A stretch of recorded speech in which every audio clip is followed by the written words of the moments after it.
Just ahead on One Detroit, we'll look at how the Centrepolis Accelerator is fueling the growth of small manufacturing companies and hardware startups in Southeast Michigan. Plus, a special dedication at the site of a one-time symbol of racial segregation in Detroit. And our media diet is changing. We'll examine the new ways people are getting their news and how it's being delivered. It's all coming up next on One Detroit. From Delta faucets to Behr paint, Masco Corporation is proud to deliver products that enhance the way consumers all over the world experience and enjoy their living spaces. Masco, serving Michigan communities since 1929.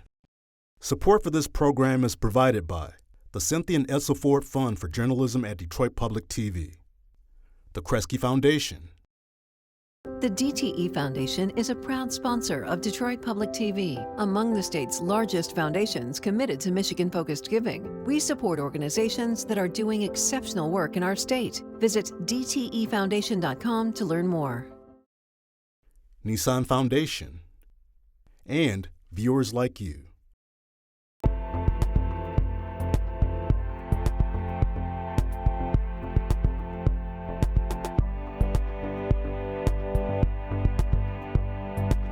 Just ahead on this week's One Detroit. State and local leaders gather for the installation of a Michigan historical marker at the Birwood Wall. We'll hear how this one-time symbol of racism now represents the city's hope for the future. Also coming up, it's not your parents' newscast anymore. The way we get our news and how it's delivered is changing. We'll have a special report on how journalism is adapting to our new media diet. But first up, our Future of Work initiative takes a closer look at what it will take to create a brighter future for Michigan.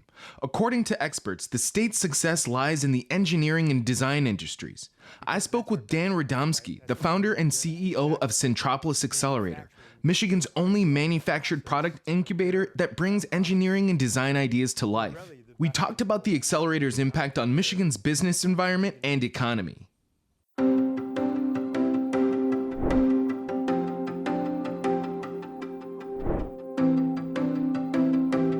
Since we began our Future of Work town halls, we've heard that higher education and design are integral to Michigan having a strong economic future. Like when former Crane senior editor Chad Livengood said this: "Don't go to college, you need more people to go become plumbers. We only need so many plumbers. I mean, there is a max on plumbers at some point in the economy. But right now, like, we cannot get enough people to write software code in this state right now." Or when CEO of TechTown Ned Stabler said this: incentivizing production facilities that pay $15, $16, $17 an hour. We should be incentivizing Ford to build out the train station, or Rivian, which was here but left because they couldn't get the talent. Because those are the type of jobs that are going to power our economy. Those are the types of jobs that Minnesota and Virginia and Colorado are stealing from us. The production jobs, yeah, they're going to Kentucky, but Kentucky's getting poorer too. That's not really working anymore. Or when Vice President of Strategy and Communications at the College for Creative Studies, Olga Stella, said this: we have the highest concentration of commercial industrial designers in the country. It is very much part of every industry in the region and in the state, and there's a long history here. So I wanted to know how higher education and design turn into products that need to be made by the employees that fuel our economic success. Enter Centrepolis Accelerator, a company best explained by the man who runs it, Dan Radomski. Centrepolis Accelerator is located in Southfield, Michigan. It's on the campus of Lawrence Tech University, funded by Lawrence Tech, City of Southfield, Michigan Economic Development Corporation, as well as many other organizations and foundations. Our mission is, despite being here in Southfield, is to support the entire state of Michigan and helping people develop physical products and get them made here in Michigan. This is an example of one of the products we brought to market. This is magnetic buttons that I was mentioning. Tell me how you found this hole in the market that you guys are currently occupying, and what makes simply creating a product and getting it to a shelf more complicated than it seems. Yeah, I think it might seem odd to a lot of people with us being a manufacturing state that we didn't have an incubator or accelerator program focused on developing physical products and manufacturing them here in Michigan, because that's our bench strength, right? That's what we're really good at. Not just manufacturing, but the product development process to prepare a product for manufacturing. We're really the best in the world at it. I mean, I would compare Michigan and the Detroit area to any place in the world that is innovative, Germany, Japan, and other areas, in designing, engineering, testing, and driving costs and complexity out of products and ensuring that they're going to be durable and reliable. We're really the best in the world at it. And he would know, because he's been in this field most of his life. What he did here is he actually created a clutch that when you pull on these gives 300 pounds of resistance, which is amazing. Yeah, I was really born and raised in the manufacturing. I grew up as a machinist. I've been in manufacturing and product development my whole life. My last job in private industry was running an international vehicle design engineering firm. Tell us what the impact of Centrepolis has been, because this is the only place that's helping people with the nuts and bolts of how to manufacture a product and get it to market. Yeah, so we've been in operation Centrepolis for 5 years now, and the impact we've had has just been amazing. Every company that has come in here that has had an idea for a physical product that we've made an investment of time and money in has officially got their product to market. That's almost unheard of, even for software companies, and very difficult to do with hardware or physical products. So we've been able to launch over 36 businesses. We've had the opportunity to get 50 new physical products out to market. And more importantly, as we help these people with their ideas finally get a product to market that's made in Michigan, it's also having a trickle effect to those in the local supply chain. Many of those companies are not manufacturing themselves. We connect them to local suppliers. Our clients alone over the last 5 years have contracted 366 contracts to Michigan manufacturers amounting over $24 million. So the economic multiplier of our work is rather significant to the local manufacturing community. In your opinion, what is it that Michigan needs, or what direction should we be headed in to reinvigorate the manufacturing that Michigan maybe once had in the past? What do we need to be doing to breathe life back into this sector of our economy? So one thing I'll say is one of the most valuable parts of our manufacturing value chain is the product design and engineering part of, so you have to set that aside from the actual manufacturing of making things, the actual value of designing and engineering and testing and prototyping. We're still best in the world at that. And there's literally thousands of firms here in Michigan that do that today. And largely what we've done is harness that power and that talent that's already here. What I'm hearing you say is that they might have the reputation on the coasts, but we're backing up that reputation with our brain power and ability when it comes to product design and manufacturing and that kind of thing. Yeah, so as people learn, as investors learn, as startups have learned about Centrepolis' capabilities, they have been working with us, and some have actually moved here. We've had about a dozen companies move from Silicon Valley area to Michigan, very specifically to work with Centrepolis to help them design and engineer and develop their products. For more of our coverage on the future of work, go to onedetroitpbs.org. A Michigan historical marker has been installed at the site of a one-time symbol of racism and housing segregation in Detroit. The Birwood Wall, located in the 8 Mile in Wyoming area, was built by a white real estate developer in 1941 as a means of separating his housing project for white residents from the adjacent African American neighborhood. Well, this is a special day and a recognition that is long overdue. It is really important to remember the history of discrimination in this city. It still casts its shadow today. The wall, erected in 1941, was intended to be something negative, but it's ending up being something quite positive, because look at all of us here today. Housing discrimination, which this wall symbolizes, is not just racism, it is that, but it is also environmental racism. We're living with the legacy of that, but we're also living with the legacy of people who, despite all of that, kept moving forward. These markers commemorate the events, the people, places that define Michigan, what it's all about. They are physical reminders of our values, ideals of service and sacrifice, of tragic stories, of celebratory achievements.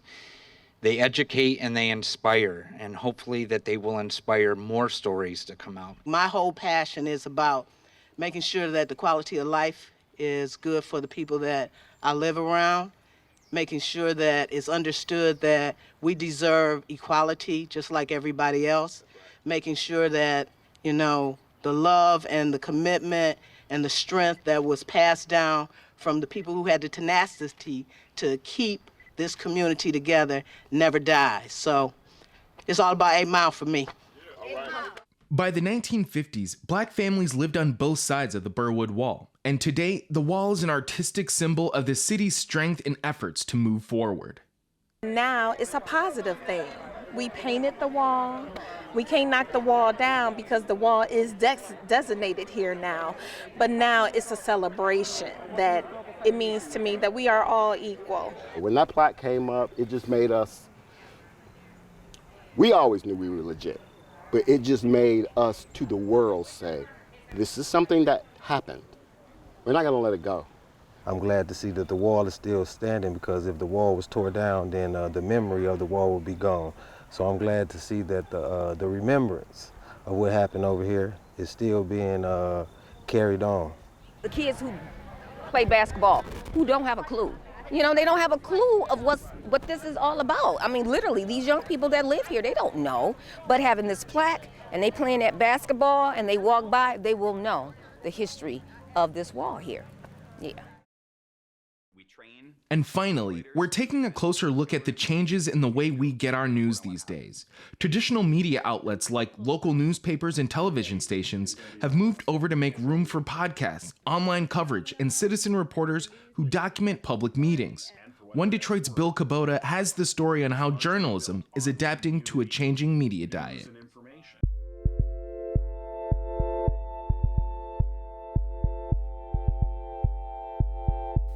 A story about the media, not about how more reporters are getting laid off, but how journalism is adapting. Well, a bit of it anyway. You know, 50 years ago, I mean, the newspapers could live off of, if you were the Free Press of the News, these major full-page Hudson's ads, you know, Highland Appliance ads. Veteran reporter and journalism professor Tim Kiska was there when the newspaper business was booming. The Free Press and the News, in my opinion, are doing a really good job with what they've got.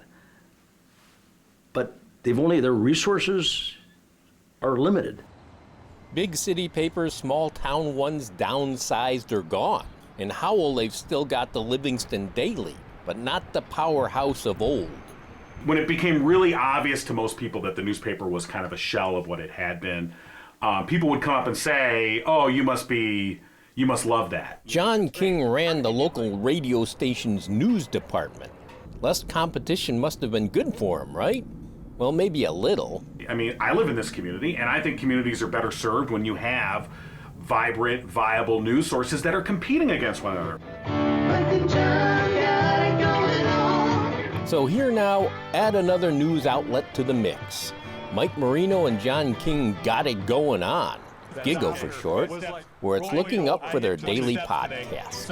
Rise and shine, it's Giggle time. This all happened real fast. Are you working? Yeah. Well, we're doing a podcast now. Oh, okay. Yeah, and actually just finished the podcast and came over here, so that's why I'm a little bit late. For 2 decades, King and Marino did morning radio in Howell, where King provided award-winning local news coverage. Today is going to be my last day at WHMI. And today is also my last day. January 2022, a dispute with radio management. When the station asked King to leave, Marino went too. The Mike and John brand, for whatever that's worth, is largely built on community news and information. But there is something we want you to know about, and that's the Miles for Smiles event, which is, it's the 5th annual event coming up. Yeah. Why are you putting your hand like that? Right. It's like, because it's too early. It's too early. It's too early? Yeah. Okay. Yeah, about 15 minutes. We have fun. We definitely try and bring an element of humor, into what we do. But a lot of it is really based on serving the community with news and information. You know, we've added the video component now. Sure. All those years we were on the radio, we could do the hand signals to each other You suck. Stop. And now we can't. Now people can see us. It was just, we are who we are. We're two guys doing a radio show. Now we're just two guys doing a podcast. But while you're doing news, If the New York Times can have a daily podcast, so can Livingston County, which you can also see on Facebook and YouTube. There's a website, too. Here's what's going on. A suspected drunk driver is under arrest. Almost immediately, people let us know that they really wanted news as part of what we did. We didn't originally start with news, but then really quickly, people let us know, like, we want news. We want to know about the community. We want to know what's going on. A local lawmaker's bill to create the Michigan Vietnam Veteran Recognition Certificate has been approved by the state legislature. John's a trusted news source in the community, so it made sense to include it. Is it okay if I talk to you real quick? Sure. Yeah, all right. When I started doing news, we're like, well, what do we call this? How do we brand the news? How do we say what the news is? And Gigo just kind of fit. Surprise. Yeah, so what are your thoughts? I mean, this was a surprise. I'm putting up a Gigo News logo on there right now. It's a fancy technology is in the palm of his hand. Don't say it that way. That doesn't sound right. And news brought to you by The technology that a typical podcaster would use, there are more bells and whistles and things that you can do with it. Cooper and Binkley logo. Than the Beatles had when they recorded Abbey Road. And so now to be able to do something I had no experience in, doing video editing, that's just not, I'm a radio guy. All right, there you go. Way back Wednesday with our good buddy from Fowlerville. There's an audience there. Now, it's not a big audience. I think that what we're getting into is a world of niche stuff. We've been able to monetize it, and that's nice. We've had some advertisers that they see the value in what we're doing, and they've come on board, and so that's great. The question is, can you get enough advertising to make that go? And that's always the tough question. It's not paying our mortgage, mind you, so we each have other jobs that we're doing. Part-time pay, but the news infrastructure is still in place. It's like you have a tipster network out there based on this 20 years of experience and connections that we've built up. If you don't mind. Council President Pro Tem James Tate. Here. Council President Mary Sheffield. Present. Sometimes city council formal session will go till 4 in the afternoon.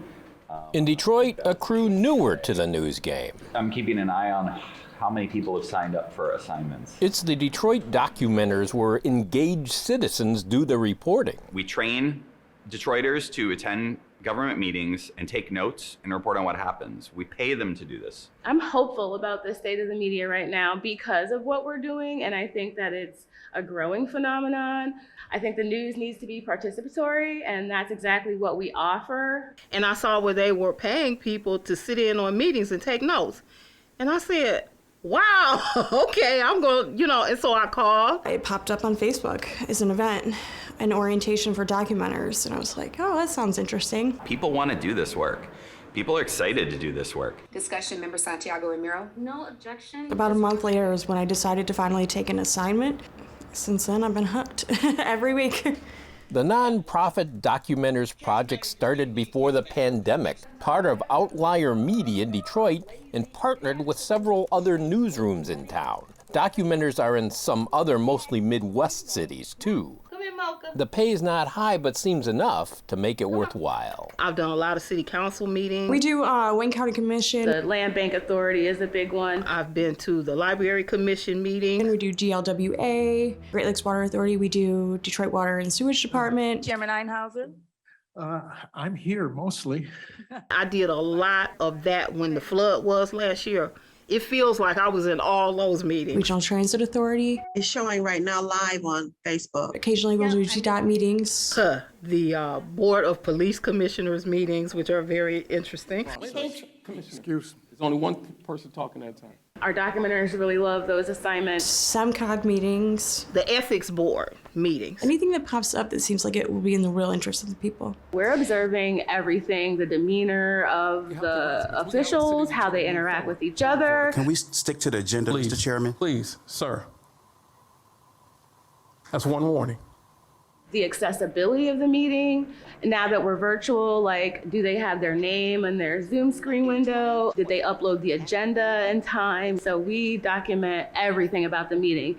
And what you're gonna get out of documenters' notes is not like some synthesized government minutes, but actual notes about the atmosphere and everything. What we publish has been verified multiple times. That's what I like about Detroit documenters. There's no spin.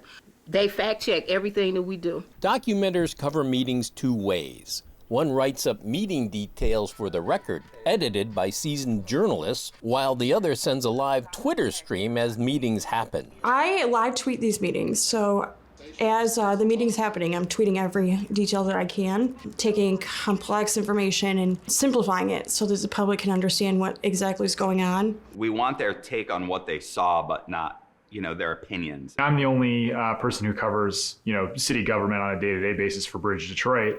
The documenters really kind of help me fill in the gaps. Having some kind of record for me as a reporter to go back and say, oh shoot, I missed Board of Water Commissioners. It seemed like there was something interesting going on. I can immediately find out what happened in that meeting. Anyone has any additional comments? Documenters like Kaylee Licklider and Sonia Stuckey are getting recognized for their work in outlets like Outlier, WDET Radio, and the Free Press. My issue is the bus line after 6 o'clock for the main bus. Public comments is what I like to focus on because people come in and they have some very legitimate concerns. And a lot of time they would kind of just, get the brush off. I am now facing a retaliatory eviction from my tiny home. Tora Brown, worried her eviction story was forgotten, brought some visual aids to City Council that Licklider posted online. She caught a picture of it and put it on Documenters. And then people started asking me about it again. So, people knew about it, but they really knew about it after she tweeted about it. Brown said Licklider's post led to more news coverage of this tiny house controversy. I don't know if you've gone to her Twitter page. She has a massive following. Like, a lot of people follow her, police, nurses. It's a potpourri of people following her. It's going to take a little while for people to say, oh, if I want to find out what's going on in Detroit, these documenter folks keep on dredging this stuff out. Maybe I'll start paying attention to that. And it takes a while, for that stuff to get traction. It just does. With big stories like the Hudson skyscraper tax break and funding for the Detroit Police shot spotter technology, citizens watch documenters watch City Council. The shot spotter and everything else, we don't want it. Does City Council watch the documenters? Maybe they're a little bit more deliberative because people are watching and people are showing up and talking about it. Yeah, I get the sense that City Council is reactive to more eyes on what they're doing. We should be having discussions about emergency housing and not how people don't understand tax incentives. It can be pretty obvious with a couple of different votes that happened this year or didn't happen this year. That it came after a lot of residents came forward, well-informed residents too, not just people who, heard about something and, these people knew what they were talking about. And it begs the question, we really can't think of a better way to spend $8.5 million to make the city safe. I feel like Documenters is kind of like independent journalism that says, hey, John Q. Public, this is what this is who's doing it, and this is what you should know. And that's what I like.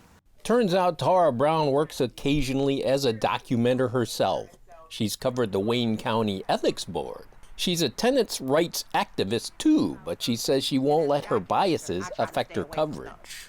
You'll never find me at a meeting about homeless solutions, documenting it. You'll probably find me there during public comment fussing about it, but you won't find me there documenting it. We just don't know where all of this is going to head. I just know that there are some really smart, hardworking people, well-intentioned people too, trying to make transparency mean something as opposed to a concept. It was built and designed to be everywhere, to be in every city. We have documenters almost every orientation ask about, do you ever cover Macomb County? And no. Get your own documenters program. No, I don't know. I don't know how it might grow, but right now it's Detroit Documenters and we're focused on Detroit. I would hope that it expands into some of the smaller communities where we've really seen this kind of hollowing out of the journalism infrastructure, like the options of where you get your information from. Reporter Malachi Barrett's thinking of places like Flint, Kalamazoo. But what about places like Livingston County? At least they've still got their old watchdogs in place. Things are changing, and so this is part of kind of settling that in. How do we as a society access information? And that's what's going on. And news brought to you by Cooper. What is newsworthy? What is trustworthy? Those things have all been kind of thrown up in the air, and now it's beginning to kind of settle down, and I think people are beginning to, in small ways, become a little bit more discerning. Who can I trust to give me accurate information? Here we go. We're getting fancy. We're adding the third microphone. Yeah. We joke about being in a basement and, I'm using my phone to videotape this thing and, we kind of cobble together the stuff that we need to do this. But I think that for the aesthetic of what we do, it works. I think we're ready. Well, I mean, I don't know. Let's roll and see what happens. Let's find out. We roll the dice on this show daily, so why not do anything different today? That will do it for this week's One Detroit. Thanks for watching. Make sure to come back for One Detroit Arts and Culture on Mondays at 7:30 p.m. Head to the One Detroit website for all of the stories we're working on. Follow us on social media and sign up for our weekly newsletter. Masco Corporation is proud to deliver products that enhance the way consumers all over the world experience and enjoy their living spaces. Masco, serving Michigan communities since 1929. Support for this program is provided by the Cynthia and Edsel Ford Fund for Journalism at Detroit Public TV, the Kresge Foundation. The DTE Foundation is a proud sponsor of Detroit Public TV, among the state's largest foundations committed to Michigan-focused giving. We support organizations that are doing exceptional work in our state. Visit dtefoundation.com to learn more. Nissan Foundation, and viewers like you.